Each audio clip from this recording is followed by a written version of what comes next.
자, 제 2절 워크북 문제 풀어보겠습니다. 1번 문제, 공간정보법상의 하나의 지번을 가진 토지의 등록 단위를 의미하는 용어는 우리가 필지라고 말씀을 드렸지요. 2번, 부동산의 용도적 지역인 택지 지역, 농지 지역, 임지 지역, 상호 간에 이런 것들 상호 간에 용도가 전환되고 있는 지역 내의 토지를 뭐라고 한다? 이것들 간에, 이것들 대분류 간에 용도가 바뀌고 있는 토지를 우리는 후보지라고 한다고 했습니다. 자, 택지 지역 안에 주, 상, 공이 있는데 요 소분류 내에서 용도가 바뀌는 토지를 우리는 이행지라고 한다고 했죠. 그런데 대분류 상호 간에 용도가 바뀌는 토지를 우리는 후보지라고 합니다. 다음 3번입니다. 대지 등으로 개발되기 이전의 자연적 상태 그대로의 토지를 우리는 소지 또는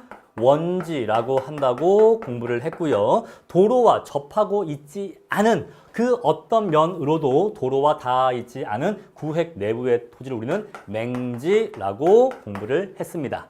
다음 5번 문제입니다. 자, 공간정보법상의 고압선이 지나는 토지를 선화지라고 한다. 자, 고압선이 지나는 토지는 선화지가 맞습니다. 자, 그런데 이 문제에 함정이 있는데 제가 선화지는 지목이 아니라고 했죠. 선화지는 지목이 아니라고 했습니다. 따라서 공간정보법상에 나와 있는 용어가 아니에요. 공간정보법에는 28지목이 나와 있는데 그 28지목 중에는 선화지가 없다는 거죠. 따라서 5번은 틀린 표현입니다. 자, 5번이 왜 틀린지 정확하게 이해하셔야 돼요. 고압선이 지나는 토지를 선화지라고 하는 거 맞아요. 맞는데 문제는 이 선화지는 지목이 아니기 때문에 공간정보법에 나와 있지는 않는다 이 얘기예요. 아시겠죠? 자, 다음 중에서 지목의 명칭이 아닌 것은 자, 이 박스 안에는 28지목의 지목과 지목이 아닌 토지 개념이 섞여 있습니다. 분류를 하셔야 돼요. 자, 임야, 연전, 제방, 국어 모두 다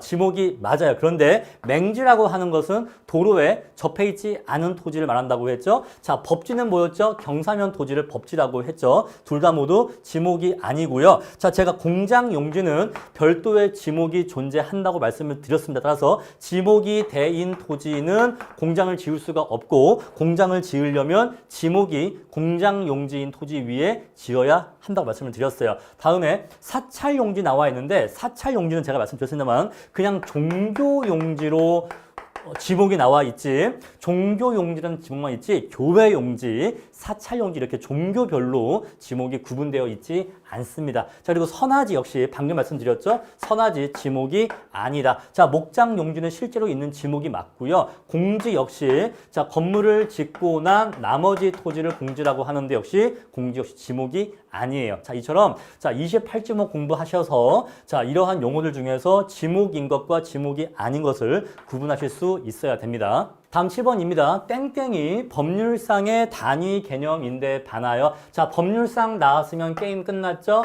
필지입니다. 다음에 땡땡은 토지 이용의 경제학적 개념이다. 이것은 획지이겠죠. 자, 땡땡은 인위적, 자연적, 행정적 조건에 따라서 다른 토지와 구별되는 가격 수준이 비슷한 일단의 토지를 말한다. 이거 뭡니까? 획지예요, 획지. 자, 획지는 이용이 동일 또는 유사하고 그로 인해서 가격 수준도 동일 또는 유사한 일단의 토지를 획지라고 합니다. 다음에 9번입니다.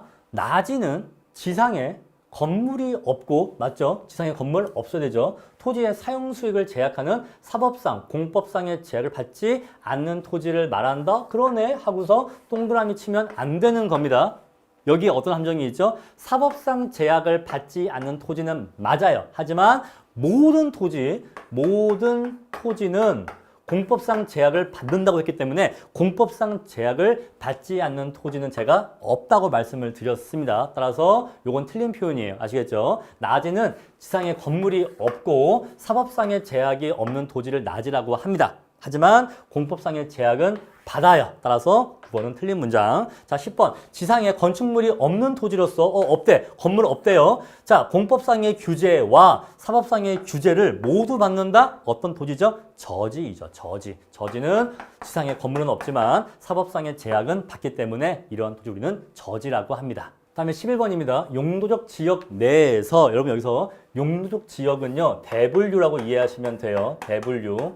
자, 대분류 내에서 지역 간 용도 변경이 진행되고 있는 토지를 뭐라고 한다? 예를 들어서, 자, 택지 지역이 있는데, 택지 지역 내에는 뭐가 있다고 했죠? 주거 지역, 상업 지역, 또 공업 지역이 있다고 했습니다. 주거 지역 내에 있는 토지가 주거지고, 상업 지역 내에 있는 토지가 상업지고, 공업 지역 내에 있는 토지가 공업지인 거예요.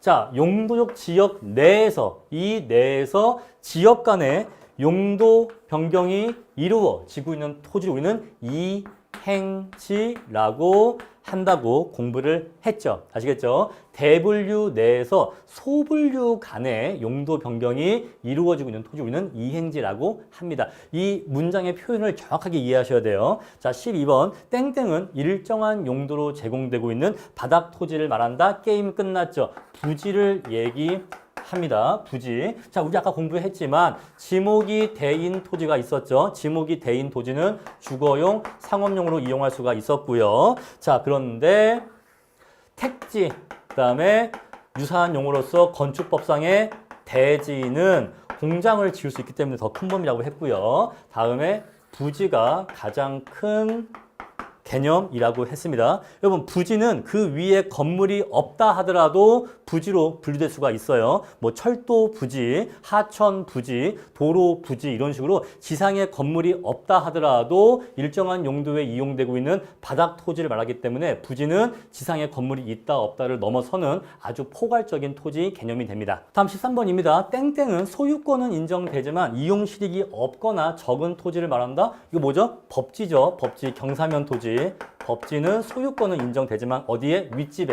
윗집의 소유권은 인정되지만 사용 수익은 할 수가 없는 토지다. 자, 14번은 반대로 소유권은 인정되지 않지만 사용 수익의 실익은 있다. 뭡니까? 빈지 또는 바닷가라고 답하시면 되겠습니다. 다음에 15번입니다. 땡땡은 지력 회복을 위해서 정상적으로 쉬게 하는 토지예요. 자, 열심히 일했으니까 좀 쉬어야겠죠. 쉰다? 휴식을 취해야겠죠. 뭡니까? 휴한지예요. 자, 열심히 일하고 휴식을 취하는 토지니까 휴한지이고요. 자, 16번 땡땡은 도시 토지로서 집가 상승을 기대하고 장기간 방치되는 우리 동네 공터가 있기 때문에 뭐죠? 공한지. 이러한 토지는 공한지가 됩니다. 이런 식으로 이해하시면 암기가 쉽죠. 다음에 17번 땡땡은 바람직하지 못하게 놀고 있는 토지, 완전히 놀고 있는 토지, 이게 뭐죠? 유원지로 놀러 갔다 하면요, 유휴지라고 떠올리셔서 답을 쓰시면 굉장히 쉽게 암기하실 수가 있습니다.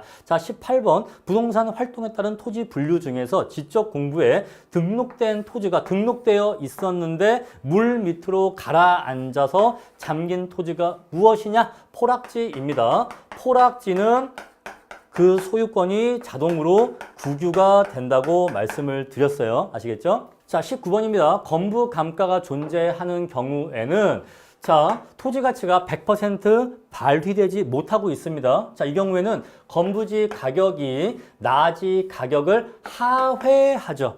자, 나지 가격은 100%, 토지의 100% 가치인데 건부감가가 발생하는 건부지의 가격은 그러한 못난 건물이 들어선 그러한 토지의 가격은 100%가 못 되기 때문에 토지 가치가 덜 발휘되죠. 우리 그만큼을 건부감가라고 해요. 따라서 부등호가 이렇게 됩니다. 따라서 하회한다가 맞는 말이 되겠죠. 자, 20번 건부지는 건물 등이 부지의 최유효 이용에 적합하지 못하는 경우 나지에 비해서 최유효 이용에 기대 가능성이 낮다. 이거 20번 맞는 표현이에요. 우리 이러한 경우에 뭐가 생긴다? 건부 감가가 생긴다고 말씀을 드렸습니다. 다음 21번 건축 규제가 강화되는 경우 나지 가격이 건부지 가격을 상회하는 건부 증가 발생한다. 요거 틀린 표현이에요. 자, 건축 규제 강화되면 건부 증가 발생하는 거 맞습니다. 맞는데 뭐가 틀렸죠? 나지 가격보다 건부지의 가격이 더 비싸요. 따라서 나지 가격이 건부지를 상회하는 게 아니라 하죠. 따라서 요 표현이 틀린 겁니다. 건부 증가가 발생하면 나지가 100일 때 건부지는 100 이상의 가치를 가져요. 따라서 부등호가 이렇게 됩니다. 22번 땡땡은 건부지 중에서 건물을 제외하고 남은 부분의 토지니까 공지를 의미합니다. 다음 23번입니다. 인근 지역의 주위 환경 등의 사정으로 보아서 현재의 용도에서 장래 택지 등 다른 용도로의 전환이 객관적으로 예상되는 토지인데, 자, 답은 둘 중에 하나죠. 후보지 아니면 이행지입니다. 근데 지금 이 문제의 표현이 대분류 간의 토지 용도 변경인지 소분류 간의 토지 용도 변경인지 잘 모르겠죠. 자, 여기 보면 힌트를 보세요. 힌트. 설문의 표현을 자세히 보시면요. 현재 용도에서 어떤 용도로 바뀐대요? 택지 등으로 바뀐다고 합니다. 무슨 얘기야? 택지가 아니었는데, 그죠? 택지가 아니었는데 택지 등으로 바뀔 수 있다는 거잖아요. 그럼 이거는 대분류의 변경이에요? 소분류 내에서의 변경이에요? 즉, 대분류의 변경이죠. 택지가 아니던 토지가 택지가 될 수 있다는 거니까 이것은 대분류 내에서의, 대분류끼리의 토지 용도의 전환이고 따라서 후보지가 되는 것입니다. 문제의 표현을 정확하게 파악하셔야 돼요. 자, 24번. 주택지가 상업지로 전환 중인 토지는 무엇이냐? 자, 주택지와 상업지 모두 택지 내이기 때문에 택지 지역 내의 토지이기 때문에 소분류 간의 용도 변경인 걸 알 수가 있죠. 따라서 정답은 이행지가 되는 것입니다. 다음에 25번 문제입니다. 연립주택은 주택으로 쓰는 한 개 동의 바닥 면적의 합계가 660초가입니다. 이거 틀렸고요. 다음에 층수가 4개 층 이하인 것, 요건 맞아요. 따라서 25번은 틀린 표현 됩니다. 자, 26번. 다가구 주택은 주택으로 쓰는 층수가 3개 층 이하이고 요거 맞습니다. 한 개 동의 바닥 면적이 330제곱 이하가 아니라 660제곱 이하여야 되고요. 다음에 교재 해설에 나와 있지 않지만 공동주택이 아니라 단독주택이기 때문에 요것도 틀렸어요. 자, 교재 해설에는 요것만 나와 있는데 요것도 틀린 겁니다. 다가구 주택은 단독주택 중에 한 유형이기 때문에 공동주택이다. 요거 틀린 표현이에요. 아시겠죠? 자, 면적이 660제곱 이하인 단독주택이라고 해야 맞는 표현 됩니다. 27번입니다. 다세대 주택은 주택으로 쓰는 한 개 동의 바닥 면적의 합계가 660 이하여야 하는 것이고요. 층수가 4개 층 이하여야 되기 때문에 둘 다 틀렸고요. 28번은 다중주택은 학생 또는 직장인 등 다수인이 장기간 거주할 수 있는 구조로서 독립된 주거의 형태가 아니면서 연면적이 330제곱 이하이면서 층수가 3개 층 이하니까 28번은 맞는 표현 됩니다. 자, 마지막 29번입니다. 주택으로 쓰는 한 개 동의 바닥 면적의 합계가 660제곱미터를 초과하고 층수가 4개 층 이하이기 때문에 우리 이러한 주택은 연립주택이라고 하는 거죠. 자, 이렇게 해서 이번 절의 강의를 마치겠습니다.